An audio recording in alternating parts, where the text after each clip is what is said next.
Olá, seja muito bem-vinda e muito bem-vindo ao podcast da TV Câmara de Santo André. Nosso papo de hoje é para entender com mais detalhes sobre o processo legislativo da Câmara Municipal de Santo André e, para isso, a gente recebe as consultoras legislativas Ana Paula Guimarães e Sirlene Serapião. Meninas, sejam muito bem-vindas, é um prazer recebê-las aqui. Mas é todo nosso. Muito obrigada pelo convite. A gente que agradece.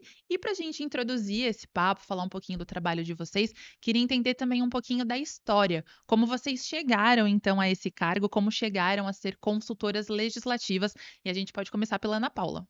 Obrigada pelo convite, é um prazer imenso estar aqui. Parabéns pelo trabalho de vocês. Muito obrigada, a gente que agradece, Eu Ana. entrei na Câmara em 2006. Eu vim de outro trabalho, outro serviço público. Eu fui assessora no Tribunal de Justiça e antes disso eu fui estagiária da Câmara Municipal de São Bernardo. Foi aí que eu tive acesso a como funcionava o trabalho de Câmara, porque advogado de Câmara ainda não era uma profissão muito conhecida, né? Nos altos concursos públicos disputados não era um concurso muito conhecido. Então, em 2002 eu prestei o concurso, fui chamada em 2006, então sou advogada da Câmara desde então. E desde o comecinho já comecei a ficar na mesa, trabalhando, assessorando os trabalhos jurídicos da mesa diretora. E é um desafio diário, porque uma sessão é diferente da outra. Trabalhar com vereadores, e a cada 4 anos esses vereadores se renovam, então é todo um aprendizado, é conviver com pessoas, com questões diferentes, mas é muito bom, muito gratificante. Legal. E para você, Sirlene? Eu agradeço o convite, né? Eu ingressei em concurso público em 1986 e dali para frente visando um futuro melhor para mim e para o meu filho, porque eu já tinha filho naquela época. Aí na Prefeitura de Santo André entrei em 1990, permaneci até 2002 na Guarda Municipal e ali na Guarda me interessei a prestar concurso público na área jurídica. Então fui fazer direito, era formada em matemática e fui fazer direito. Ali eu me formei, quando eu me formei eu prestei concurso público na Prefeitura de Santo André como estagiária, fiquei por 2 anos. Saí dali da prefeitura e vim para a Câmara trabalhar com o vereador na época, ele era o presidente da casa, Luiz Zacarias. Com ele eu trabalhei por 4 anos. Foi nessa época que eu prestei o concurso que eu vim saber como que funcionava que a Câmara tinha advogado. Aí eu prestei concurso em 2008 na Câmara Municipal de Santo André para consultora legislativa e assumi o cargo em 2009. De lá para cá, tô até hoje nesse cargo, trabalhei por 7 anos como diretora e 7 anos eu fiz a mesa, né, da sessão plenária. Então, onde a gente acabou pegando bastante como que funciona o sistema.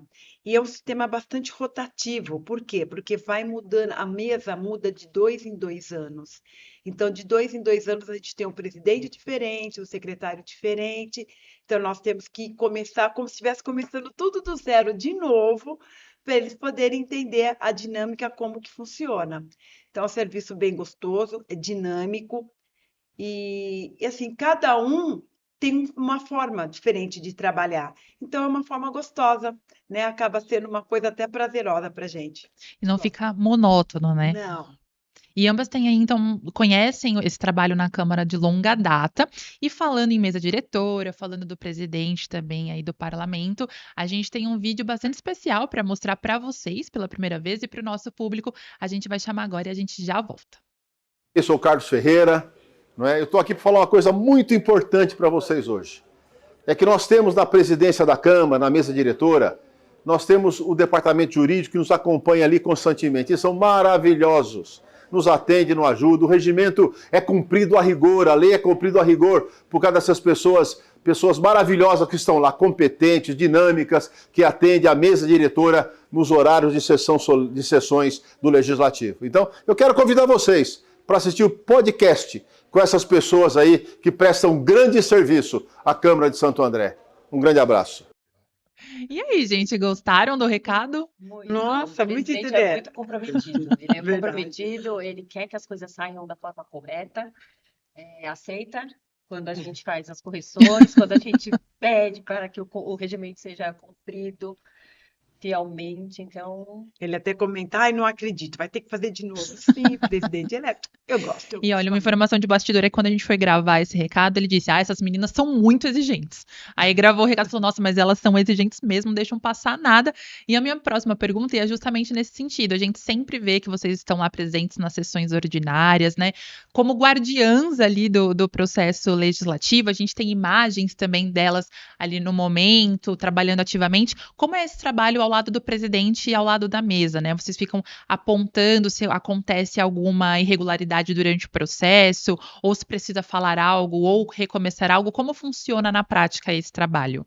Teoricamente, a nossa função é de assessoria jurídica, então a gente deveria ficar apenas lá para, se houvesse alguma dúvida, para se algo acontecer fora dos trâmites previstos no regimento, a gente fazer esse Fazer o apontamento. suporte. Mas eu e a doutora Sirlene não conseguimos nos restringir a nossa função. Então, acabou que ao longo dos anos a gente faz uma assessoria mais ativa, menos passiva. Então, a gente costuma ficar lá orientando nas falas, acompanhando a leitura do pequeno expediente, orientando como que faz os encaminhamentos, observando o quórum de votação. Eu entendo que a nossa forma de trabalhar é uma forma mais ampla, mas uma forma que a gente garanta, inclusive, que a gente não tenha que refazer o trabalho, né? É uma postura mais É ativa. um trabalho muito, como que eu posso dizer, muito minucioso. Então, um detalhe errado que passa, por exemplo, o quórum. Na hora que ele vai falar, se ele fizer a aprovação do projeto de lei em maioria simples e for 2/3, esquece. Vai ter que começar, aquilo passou e ninguém observou. Aí vai ter que começar do zero, vai ter que restabelecer todo o procedimento. Restabelece o processo, volta para a sessão, tem que aprovar aquele restabelecimento, depois tem que aprovar todo aquele projeto de lei novamente. E um vício desse, o projeto de lei, na hora que ele vai realizar um autógrafo, para ele virar lei, ele se torna nulo. Por quê? Nossa, Porque ele tem um vício. Então tem que começar do zero. deve ser uma loucura, né? Porque você tem que estar prestando atenção em tudo e, assim, um mínimo detalhe Você anula perde tudo. todo um trabalho. Anula todo o trabalho. E qual é o cerne, o foco real, assim, do trabalho de uma consultora legislativa? Administrativamente, a gente dá parecer em todos os projetos de lei e a gente dá parecer também nos processos administrativos da casa. Então, todas as compras, questões relativas a servidores, pedidos de auxílio creche, licença-prêmio, nós não trabalhamos somente na sessão, a gente tem um trabalho administrativo, né? A gente presta consultoria.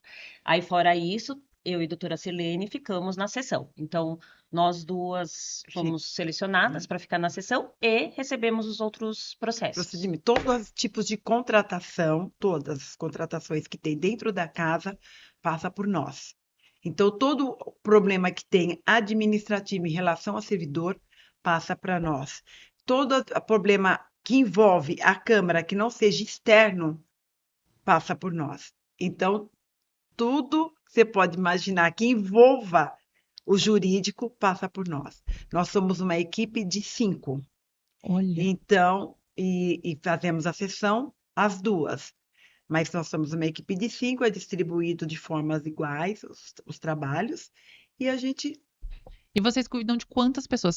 Você sabe o número desse corpo da Câmara de Santo André, contando vereadores? 27 vereadores com 8 assessores cada um e quase 400 servidores. Gente do céu, É para um time de bastante 5 pessoas. Isso. Então, se desdobram aí para dar conta de todos os processos, né? Exatamente. Se um servidor ele vai assumir o cargo, foi nomeado, vocês também entram nesse processo para tudo ocorrer de maneira Não, tranquila? essa parte é o RH. Aham. Mas se tiver alguma questão em relação ao documento, por exemplo. Ele apresentou um documento, tem esse problema. Tudo que tiver uma questão jurídica envolvendo qualquer setor da casa é encaminhado para a gente. Então, por exemplo, agora a gente está vivendo um momento em que os contratos têm que ser revistos por conta da inflação, então as empresas pedem reequilíbrio econômico, financeiro. Todos esses contratos, teoricamente, já tinham passado, já estavam prontos, em andamento, execução. Só que chegou num momento diferente, um momento em que tudo volta para uma nova análise. Então, muitas coisas vão e voltam, vão e voltam, é contínuo, o trabalho é contínuo. E voltando um pouquinho aqui para falar do processo legislativo que envolve diretamente os vereadores, né? Vocês falaram que dão um parecer também sobre os projetos de lei. Quais são os critérios para um projeto de lei ser votado ali no dia da sessão ordinária? O que pode ter num projeto de lei ou que não pode faltar num projeto de lei? O projeto de lei em si, ele tem algumas características a ser seguida. Tem uma lei complementar, 98/95. Essa lei é para quê? Para que o projeto de lei venha de uma forma coesa, né? Um assunto em cada projeto de lei, que ele venha não determinando, você tem que seguir a Constituição. Para quê? Para que você não invada a esfera do executivo. Porque aí os projetos de lei, eles vêm, desde que não invada a área do executivo, tudo bem.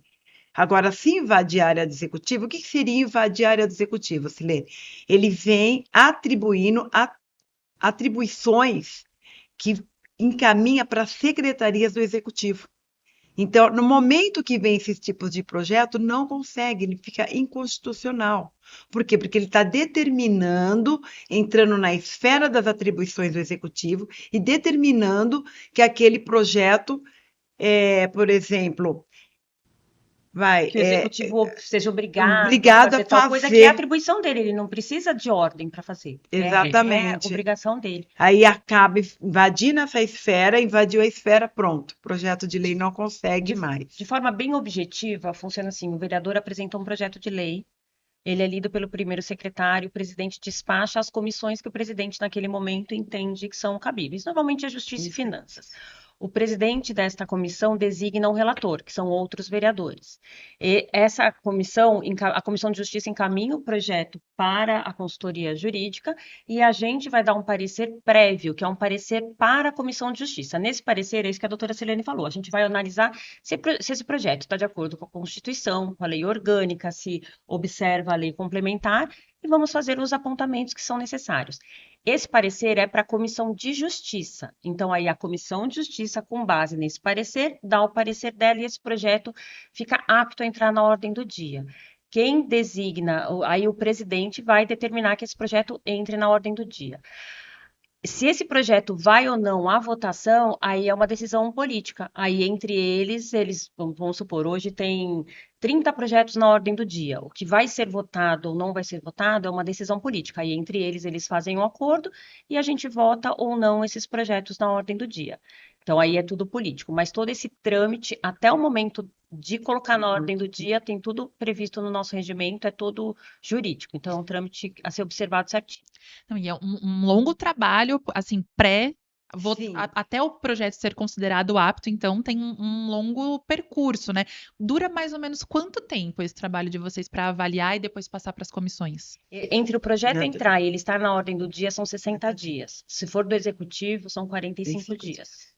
Ah, então é um tempo considerável. Dá para dizer que com o trabalho de vocês, de certa forma, há uma contribuição para que as leis sejam mais eficazes, as leis que serão votadas e, enfim, que serão Nossa função que viram leis na cidade. Consultor legislativo também ajuda a tornar a lei mais eficaz na cidade, A né? ideia é exatamente essa. Já teve algum processo de que vocês tiveram que barrar? Tinha alguma inconstitucionalidade ali em algum projeto polêmico? Ou que não era nem polêmico, mas assim, não dava para passar, que marcou assim a carreira de vocês? Marcar a carreira, não. Mas quase, digamos, 50% tem. 50%? Eu Então acho é que bem mais. alto. Eu acho que 80% dos projetos são inconstitucionais. E isso é uma dificuldade que a gente tem em fazer o vereador entender, e isso é cultural, não é o vereador de Santo André, não. É fazer o vereador entender que ser vereador é participar do processo legislativo, não necessariamente iniciar um processo legislativo. A função da Câmara é produzir a lei, não iniciar a lei. A maioria da competência para iniciar uma lei é do executivo.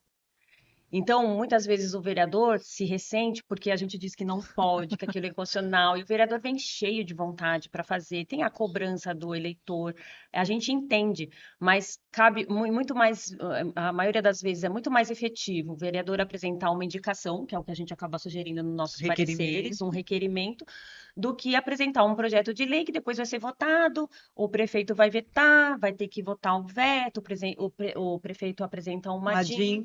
Então, isso é muito complicado. A competência do vereador para apresentação, para iniciativa de um projeto de lei é muito restrita. E vocês falaram que o prefeito apresenta uma DIN.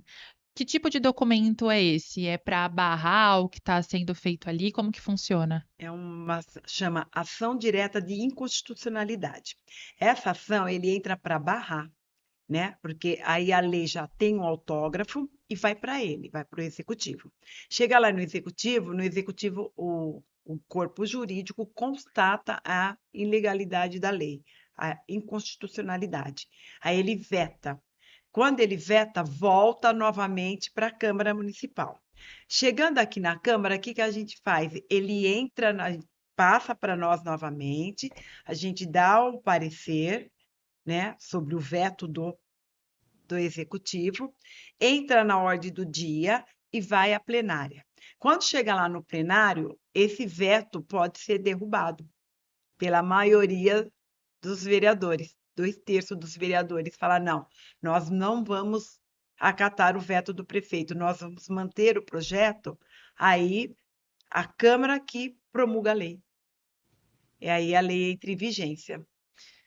E como pode acontecer também de eles acatarem o veto. A maioria das vezes eles acabam acatando o veto. A partir do momento que acata o veto, aí o projeto fica... Aí vamos supor que o prefeito fale, não, realmente eu não quero essa lei, não dá para cumprir, essa lei é inconstitucional. Aí os procuradores ingressam com uma DIN, que é uma ação direta de inconstitucionalidade, que ela tramita no Tribunal de Justiça do Estado de São Paulo. Quando o veto é mantido, né? Aí entra... E aí quem faz a defesa da lei é o procurador, são os procuradores da Câmara, os procuradores legislativos. Então, o jurídico da Câmara é composto por consultores, que nós somos em 5, e 2 procuradores. Então, os procuradores, aí já não é mais com a gente, porque senão a gente teria que defender algo que a gente disse que era inconstitucional. Entendi. Então, o jurídico tem os procuradores que fazem exatamente o serviço contrário da gente. Aí eles vão defender a constitucionalidade e legalidade dessa lei. E, assim, eles têm tido muito sucesso, porque o que acontece? O Tribunal de Justiça daqui de São Paulo tem um certo entendimento, que é o que a gente acompanha. A gente procura seguir o entendimento do Tribunal de Justiça. E a defesa dessa lei, depois ela acaba indo lá para o Supremo Tribunal Federal. E o Supremo Tribunal Federal tem mudado alguns entendimentos. Então, algumas leis que a gente entendia, que o prefeito entende, o Tribunal de Justiça entende que são inconstitucionais, o tribunal acaba mudando. O STF tem entendido de forma diferente. O Supremo Tribunal Então, Federal tem mudando. de uma certa forma, sempre é válido, né? Sempre é válido como discussão, é válido como debate público. Cria jurisprudência, né? Exatamente. Então, é muito importante. E o trabalho dos procuradores tem sido necessário na defesa das leis aprovadas pela Câmara. É um trabalho de muita responsabilidade. A gente está aqui falando dos projetos de lei, de todo esse caminho, né? Antes de ser votado, depois que é votado, algumas coisas que podem acontecer. A gente já falou do corpo ali, pelo menos da Câmara de Santo André, que a gente está abordando aqui, que vocês ficam responsáveis também. Mas tudo isso só pode acontecer também ali seguindo as regras e as normas do regimento interno, né? Que é o que eu quero falar aqui com vocês agora. Como funciona a elaboração de um regimento interno? Acredito, né? Pensando aqui, que deve ser uma das primeiras coisas que vocês entram em contato quando assume ali o cargo de consultor legislativo. Mas eu queria entender se vocês conseguiriam explicar como funciona essa criação e se ele é atualizado de tempos em tempos, ou segundo a necessidade, ou ele se mantém um regimento interno por muito tempo mesmo. A nossa resolução, que é o nosso regimento interno, é uma resolução. Ela é de 1981, ou seja, ela é anterior à Constituição de 88. Então, é bem desatualizado. A gente tem que ter em mente que é um regimento para um número diferente de vereadores, em que a gente não tinha painel eletrônico, não tinha votação eletrônica, era tudo nominal. Ao longo dos anos, a gente foi remendando este regimento. Então, por exemplo, a necessidade da gente fazer a votação no painel eletrônico, foi feito um ajuste. A necessidade agora da gente fazer sessão só num dia, foi feito o ajuste. Então, a gente vai ajustando de acordo com a necessidade. Existe na Câmara um processo que já tem um estudo, que inclusive eu participei da comissão, para fazer a revisão desse regimento interno. Então, muito provavelmente, a gente vai ter um novo regimento interno já com previsão de novo número de vereadores, porque imagina o seguinte, cada vereador tem direito a justificar proposituras no pequeno expediente por 5 minutos. Sim. A sessão tem que durar 6 horas. Aí, no grande expediente, cada um pode falar por 3 a 5 minutos, dependendo do tamanho da bancada. Aí, na discussão, são 5 minutos para cada vereador. A gente tinha 21 vereadores, agora são 27. Se a gente somar o tempo, ele vai ultrapassar o tempo previsto para a sessão. Então, muitas vezes, é difícil quem está entrando entender como aquele regimento vai se adaptar à prática. E a gente tem feito isso, né?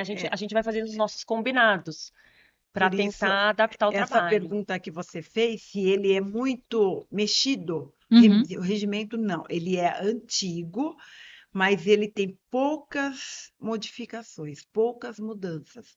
Então, aonde a doutora Ana Paula fala, essa dificuldade, né? Porque o regimento foi feito, tinha 12 vereadores na Câmara, hoje nós somos 27. Então, ele é completamente, às vezes, né? Você fica, não, mas de onde que eles tiraram isso? Mas por que que o regimento tem isso? Então, mas aí o pessoal tem que entender que é um regimento antigo.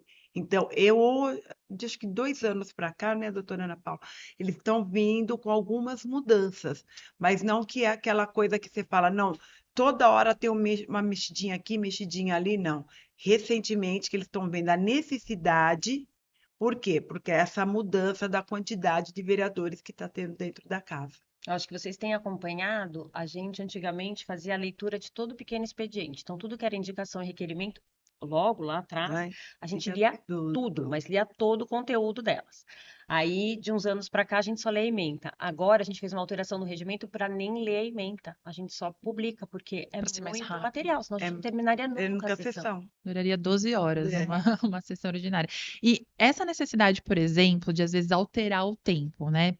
O vereador tem lá 5 minutos para falar. Se tiver que diminuir, como vocês fazem para mostrar para os vereadores que isso foi uma necessidade? Porque 5 minutos, teoricamente, quando ele vai começar a falar ali, já parece pouco tempo, né? Às vezes ele tem tanta coisa para falar das suas proposituras.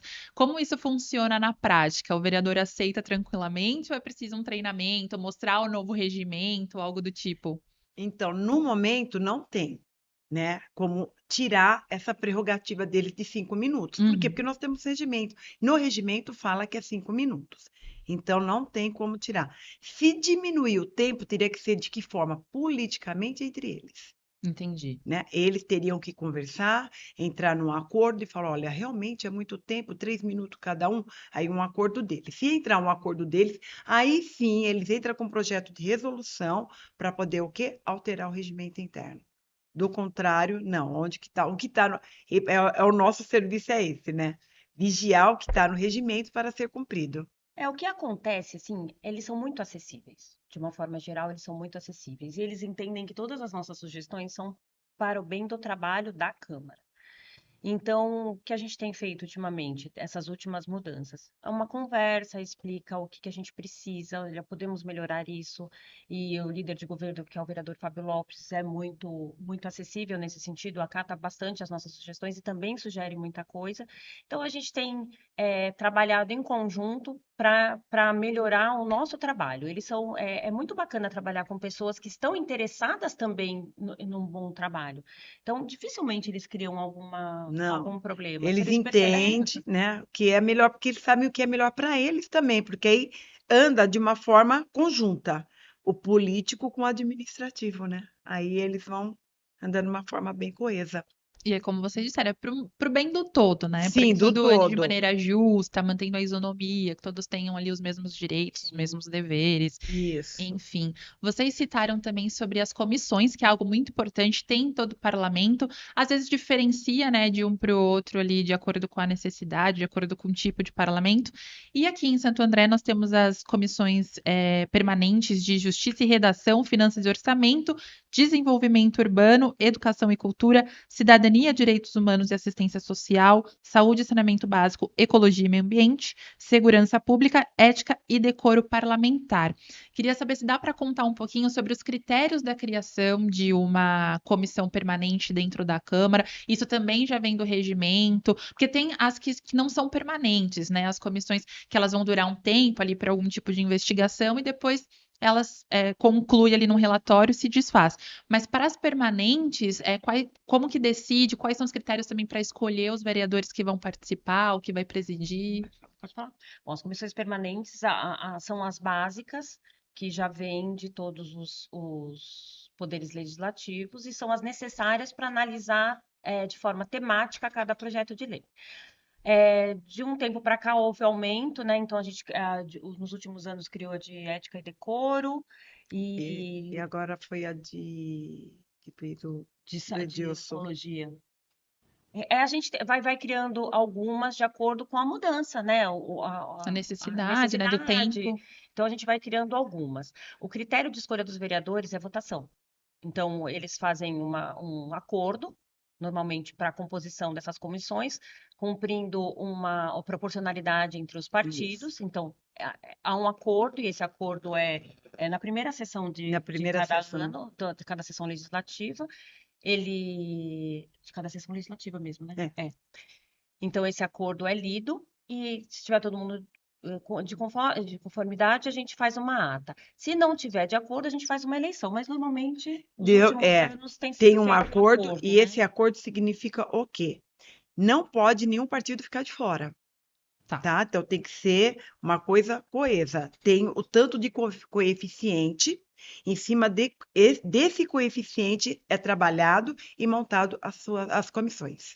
Isso. Esse é político. Sim. Essa parte a gente não se envolve, porque aí é uma decisão deles que a gente só observa. Nenhum membro da mesa pode ser membro de comissão. Entendi. Então, é a nossa única interferência. Para todos os partidos participarem. Isso. Que nenhum membro da mesa. Agora, a decisão de quem vai ser. Aí depois eles internamente fazem uma reunião e eles escolhem o presidente daquela comissão. E a função da comissão nesse sentido, por exemplo, finanças e orçamento, bate um projeto de lei que passa ali pela comissão, ela tem que ver se não vai gerar muito custo para o executivo, é esse tipo de obrigatoriedade que eles seguem. Isso. No nosso regimento tem o que cada comissão tem de função, que cada comissão deve observar. O nosso parecer é para a Comissão de Justiça. É a única comissão que tem um apoio. A comissão de finanças, nós temos na casa um assistente econômico financeiro. Temos dois. Então, se for necessário, eles podem pedir. Mas não é o obrigatório. Na comissão de justiça, passa pelos advogados, que é para garantir a constitucionalidade e a legalidade dos projetos. Aí onde que eles têm dúvida, eles procuram, né? Nos procura e a gente explica direitinho aonde que está o problema. Mas por que foi barrado aqui, doutora? Onde que está a inconstitucionalidade? Aí você vai lá, lê, explica. Leva o regimento e eles conseguem entender. É uma consultoria, literalmente, né? Exatamente. Quando eles pedem, enfim, aí vocês explicam. E para a gente ir se encaminhando para o final, queria trazer uma pergunta aqui, que vocês citaram no começo, na verdade, que eu achei bastante interessante, falando do desafio do trabalho.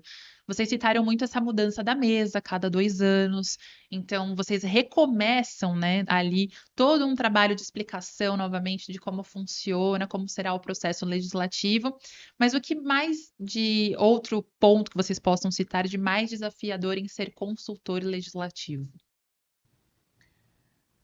Eu acho que o grande desafio é a gente conseguir manter o trabalho correto, sem deixar influenciar pela pressão dos vereadores, porque é óbvio que em muitos momentos vai existir uma pressão para que as coisas sejam feitas de uma forma mais célere, ou que às vezes a gente tem certeza que esse quórum, a gente tem que fazer o correto, independente de quem peça. E a gente tem tido nos últimos anos a sorte de trabalhar com presidentes que forçam a gente a fazer o que é certo. Né? Ninguém pede nada fora do regimento, a gente pode fazer o nosso trabalho da melhor forma, porque para a gente a única coisa, eu acredito que para a gente é o pior, que seria ter que fazer alguma coisa fora do regimento e depois a responsabilidade é nossa, né? A gente sempre fala, eles vão. a gente fica, né? Eu tô aqui há 19 anos, então, se você faz uma coisa errada lá atrás, se você come bola lá atrás, você vai ter que passar o resto da sua vida profissional tendo que justificar que, olha, aquela vez aconteceu isso, mas foi uma falha, foi um erro, vamos fazer o certo. Então, para mim, o maior desafio é fazer o certo sempre, independente de pressão, independente de quem peça, independente da mesa diretora, do vereador, é fazer o trabalho da melhor forma possível. E você, doutora? Para mim, o maior desafio é a mente. A mente, como muda a mesa, você tem que estar sempre ativamente. Então, a seu cérebro, ele tem que ser muito rápido, porque as perguntas são constantes e não é só de um, são de 27. Então, você tem que estar sempre ativo, você tem que estar sempre com o regimento na mente, né? Gente, assim, não é um disco rígido, né? Então, você tem que estar sempre ali, a sessão acaba sendo dinâmica por causa disso. Então, você já vai pronta para o desafio, que você tem que responder rapidamente, você tem que estar ali e falar assim, ai, doutora, eu preciso disso. Você já tem que saber o que você tem que falar. Mesmo que se naquele momento você não tenha uma resposta adequada, então você tem que ser sábio para você falar, só um momento que eu vou consultar. Para quê? Para não orientar o presidente de forma alguma, de forma errada, porque isso vai prejudicar todo o andamento lá atrás, e como disse a doutora Ana Paula, aí quem vai ter que carregar isso? Você, porque você vai ter que arrumar um jeito de contornar a situação dentro do próprio regimento, dentro da própria Constituição, para que ninguém saia prejudicado. Então, é um desafio cada sessão. Você perguntou do regimento das reformas. O nosso regimento, ele não é um regimento que tem lógica, né? Então, Vai tem ver. lá ali na parte dos requerimentos, aí fala dos requerimentos, mas às vezes ele fala ali de uma partezinha que você vai ter que usar aquilo no momento de votação e discussão. Nossa. Então, muitas vezes o vereador já vem com um artigo pronto do que ele entende como correto, e aquilo não é o correto, porque aquela parte em específico está numa outra partezinha lá. Então, é uma conchinha, uma É coxa de uma coxa de retalhos. retalhos. Então, isso que a doutora Celene falou é verdade. A gente tem que estar com o regimento na cabeça, atualizado, e a gente sai de férias, a gente esquece a senha do computador, imagina o regimento interno. Eu imagino. E é um baita documento, né, gente? Quem já Sim. pegou um regimento interno para ler. Porque às vezes o artigo que ele vem, ele fala assim, do requerimento, está lá no 43, só que você vai ver lá no 216, tem o complemento do 43. Gente. Então é bem complicado. Eu diria que esse é um desafio realmente É um muito desafio. grande. E uma dica para quem gostou e gostaria, de repente, estar avaliando aí seguir a carreira de consultora legislativa. Olha, a minha dica é estudar. Muito, né? Para qualquer pessoa, né? Não só para quem quer ser consultor legislativo, mas para qualquer pessoa. O estudo transforma vidas. Ele, através do estudo que a gente consegue tudo que a gente quer na nossa vida. Eu falo, a Câmara para mim é a minha mãe. Aqui eu entrei solteira, aqui eu casei, aqui tive meus filhos, aqui eu me divorciei. E é graças à Câmara, graças ao ter estudado um dia passado nesse concurso, que eu consigo hoje dar uma vida bacana para os meus filhos, pagar colégio para eles terem saúde. Então, estudo, sempre, o estudo em primeiro lugar. E quem puder prestar um concurso na Câmara de Santo André, preste. Aqui é muito gostoso, é muito bacana, as pessoas são muito legais, o ambiente de trabalho muito saudável. A gente é muito abençoada aqui, né? Verdade. E você, doutora Silene? Então, Um como que eu conselho. posso? O conselho é assim, igual a doutora Ana Paula falou, o estudo. Mas em cima do estudo, você nunca pode esquecer a sua dedicação. Não adianta você achar que você vai estudar e você vai passar no concurso público. Você não vai. Você vai ter que estudar, você vai ter que se dedicar, se empenhar e foco. Com foco, você vai ter determinação. Com a sua determinação, você chega onde você quer. Então, todas as pessoas conseguem chegar onde quer. Não importa a classe social, não importa nada disso. O que importa é a sua determinação. A partir do momento que você focou, você chega onde você quer. Como eu disse, eu sempre falo, né? O sol brilha para todos. Vá atrás que você consegue, vá atrás do seu objetivo que você alcança. E a Câmara Municipal, como diz a doutora Ana Paula, realmente foi para mim também uma mãe, né? Como eu já venho da prefeitura de 1990, então vou fazer 35 anos agora, em junho, que eu estou nessa instituição. Então, por quê? Porque é aquilo que é acolhedor. Você estudou, você tem seu reconhecimento.